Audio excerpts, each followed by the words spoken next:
हमारे साथ मनोरमा दीदी हैं, ब्रह्म कुमारी मनोरमा दीदी। बहुत बहुत स्वागत है दीदी आपका। हमने झांकी देखी, बहुत सुंदर है। लेकिन अब हमारे दर्शकों को जरा राजयोग के बारे में बताइए, मेडिटेशन के बारे में बताइए, क्योंकि भागती दौड़ती जिंदगी में बहुत दर्द लिए, बहुत बोझ लिए हर कोई जी रहा है। अशांति और विभाजन के दौर से अशांति वैयक्तिक स्तर पे, सामाजिक स्तर पे, राष्ट्रीय स्तर पे, व्यवहारिक स्तर पे, हर जगह चारों ओर आपको लगेगा, जिधर भी देखेंगे आप, तनाव परस्पर संबंधों में। तो उसको लेकर के हम लोगों का पूरा प्रयास है कि हम इस तनाव को कहीं पराजित करने की मुहिम पर चलें।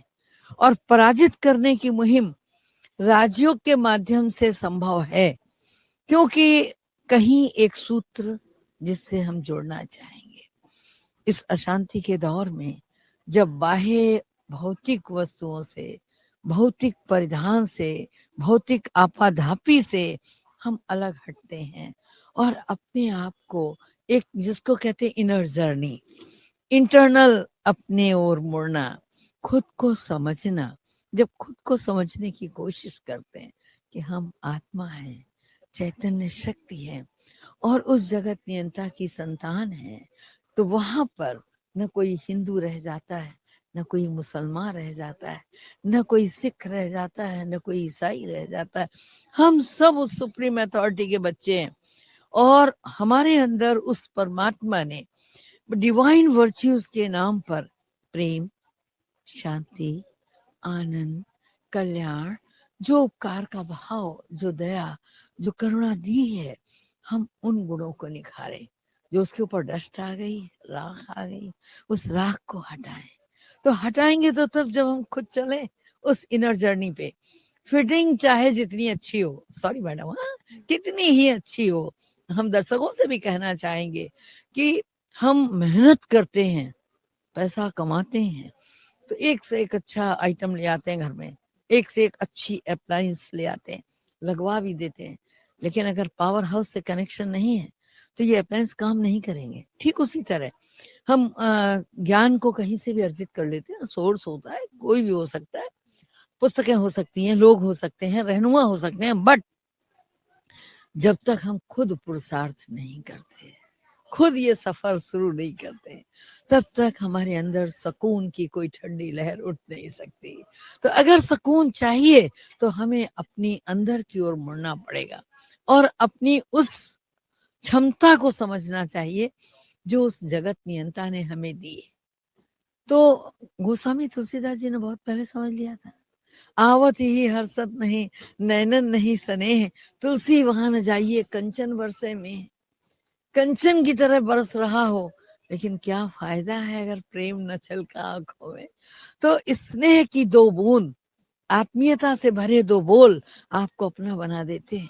आज आप इस माघ मेले में घूमिए, कुंभ मेले में घूमिए, कोई ठंड से ठिठुर रहा है, आपका मन खुद करता है इसको कल एक स्वेटर ला के दे देगी, इसका जाड़ा दूर हो जाएगा। मेरे पास तो दो है, किसी ने कहा थोड़ी, कोई प्रेशर थोड़ी, लेकिन अंदर के जो भाव है दया के, वो आपके अंदर इनबिल्ट हैं, लाने नहीं है कहीं से, केवल उसकी उसकी ऊपर की परत हटानी। और जिस दिन ये परत इंसान हटा लेता है, उसी दिन उस जगत नियंता के भी करीब हो जाता है, राजयोग भी सीखना शुरू कर देता है।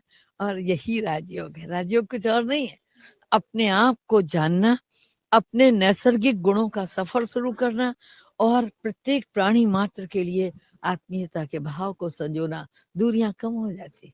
और यही राजयोग है। यही राजयोग है जी। अच्छा, अब आप क्योंकि महाकुंभ में आए हुए हैं जी। और महाकुंभ में इतने अखाड़े आए हुए हैं, सबकी अलग अलग पूजा पद्धतियां हैं, अपनी अपनी मान्यताएं हैं।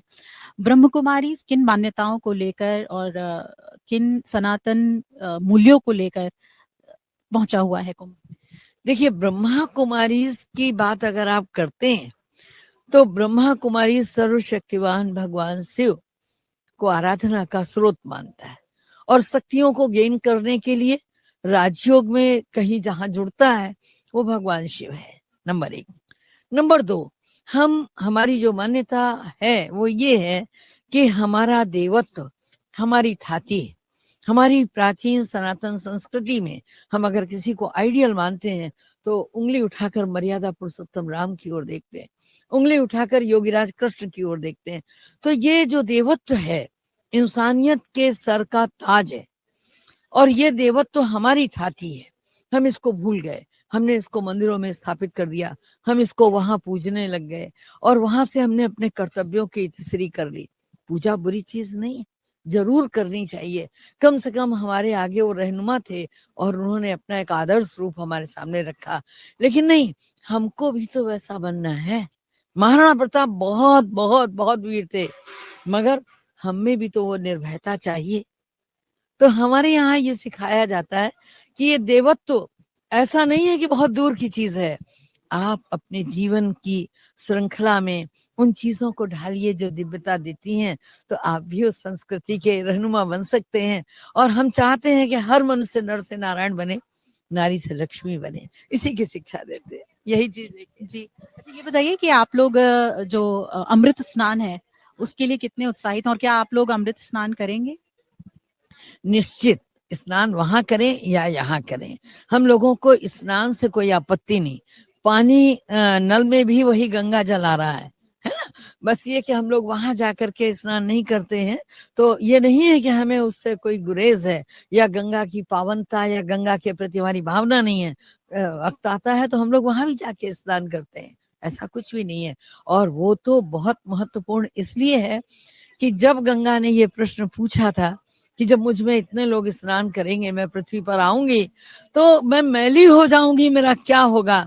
समाधान दिया गया था कि उस समय जब संत उसमें स्नान करेंगे तो आपकी पावनता पुनः बरकरार होगी। तो वो तो निश्चित है, वो तो निश्चित है, होना ही चाहिए। और इसी भाव को लेकर हमारा जनमानस यहाँ उमड़ता है। गंगा ने किसको हल्दी रोली भेजी है कि आप आओ हमारे तट पे, लेकिन भावना तो यही है ना कि हमारे संतों ने स्नान किया, गंगा की अशुद्धता को शुद्ध किया, अब हम भी चलकर उस शुद्ध गंगा में स्नान करें। हालांकि गंगा कभी मैली नहीं होती, है ना। बहुत सुंदर बात आपने कही। और आखिरी सवाल मेरा आपसे ये, क्योंकि आपने शुरुआत में ही कहा कि सभी जाति धर्म के जो लोग हैं वो सभी डिवाइन पावर के बच्चे हैं। जब सनातन धर्म के अंतर्गत ही आपके प्रैक्टिसेस भी हैं, तो मैं ये जानना चाहती हूँ कि यहाँ जब हम अखाड़ों के गुरुओं से मिल रहे हैं, साधु संतों से मिल रहे हैं, तो कई लोगों के बहुत ही जो स्ट्रॉन्ग फीलिंग्स भी हैं सनातन धर्म को लेकर कि परचम जो है वो लहराना चाहिए। आप किस तरीके से देखती हैं जो गैर हिंदू हैं, क्या उनके लिए भी ब्रह्म कुमारी के दरवाजे खुले हुए हैं? बिल्कुल। और आप लोग किस तरीके से इस पूरे मुद्दे को देखते हैं? देखिए, नो डाउट, है ना, हम लोग सनातन के उस स्वरूप को मानते हैं जो बहुत वृहत है, सीमा रहित है। सनातन में आदि है, सनातन में कहीं अंत नहीं है। आज तक इतने रहनुमा आए, इतने पैगंबर आए, इतने लोग आए, सबको सनातन ने समेटा है। सनातन ने कभी ये नहीं कहा कि तुम सनातन नहीं हो। चाहे वो महात्मा बुद्ध आए हो, चाहे वो महावीर स्वामी आए हो, चाहे वो कोई और शाखा के लोग आए हो, पद्धतियां अलग अलग हो सकती हैं। हमारे भारतीय वांग्मय दर्शन में अनेक सिद्धांत हैं, अनेक शाखाएं हैं, अनेक विधाएं हैं, मगर उसके बावजूद भी हम कहीं तो एक जगह जाके मिलते हैं, है? ये जो धरती है, ये जो मेला है, इस बात का परिचायक है।